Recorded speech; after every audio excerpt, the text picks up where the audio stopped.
With the recent notoriety of Palantir, I'm sure a lot of you have become more familiar with the word ontology. Now, ontology isn't a word that you hear every day, so I'm sure your ears pricked up when that started to be used more regularly in the common discourse. So what is ontology? Well, it's the study of what is, the study of existence, the study of being itself. Right? So how is that relevant today? Well, we all walk around with an unspoken picture of the world in our heads. We know what a person is. We know what a company is.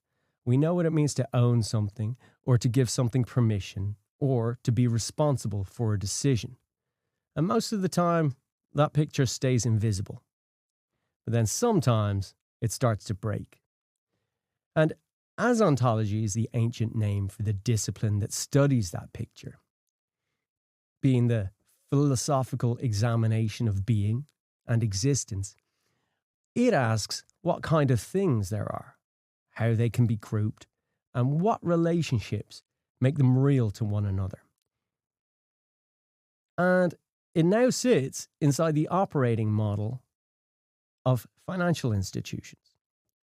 Now, if you can imagine various layered structures in those institutions, funds inside funds, special purpose vehicles, financing arrangements, collateral packages, delegated decision rights, and all of that stretching across borders. And then, if you add in automated strategies and AI agents that can move money, that can perhaps enter positions as well, well, at any given moment, somebody could ask a deceptively ordinary question. What is the actual case right now? Who holds the economic exposure? Who currently has the right to act? What was the precise scope of authority when that action was taken last year? And if the answers require reconstruction, pulling data from multiple systems, reconciling spreadsheets, chasing email trails, then the institution is operating without a single living definition of their reality. It's expensive and it's slow. And it becomes more fragile the moment machines start acting alongside people. An ontology, when built for this environment, is simply an explicit, shared model of things that matter and the relationships that bind them. It names the entities once: people, organizations, agents, assets, obligations, and mandates. It defines the allowed connections between them. It records the source of every statement, the period during which the statement held, and the confidence attached to it. The model is not a static diagram. It's a living structure that can be queried, tested, and verified by humans and by machines using the same facts. Most digital models stop at representation. A database entry stands for a legal agreement. A token stands for ownership.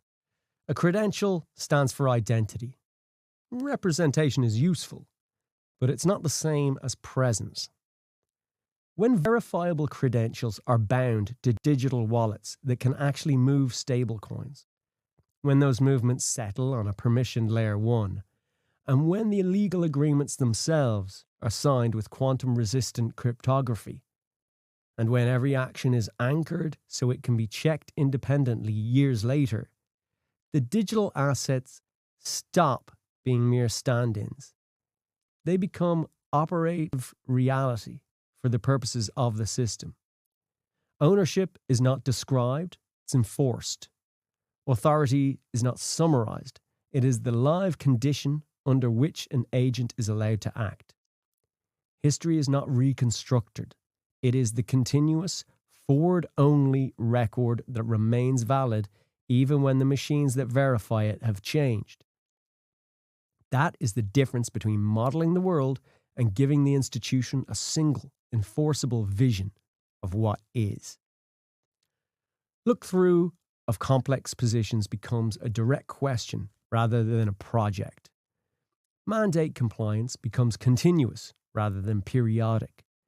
An AI agent can be given identity and scoped rights under the same standard applied to a human portfolio manager.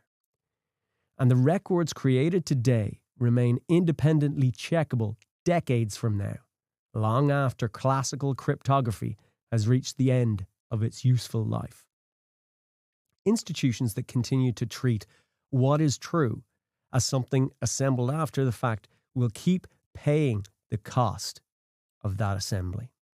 Institutions that treat it as first-class infrastructure, they're going to win out. And this is only the first conversation.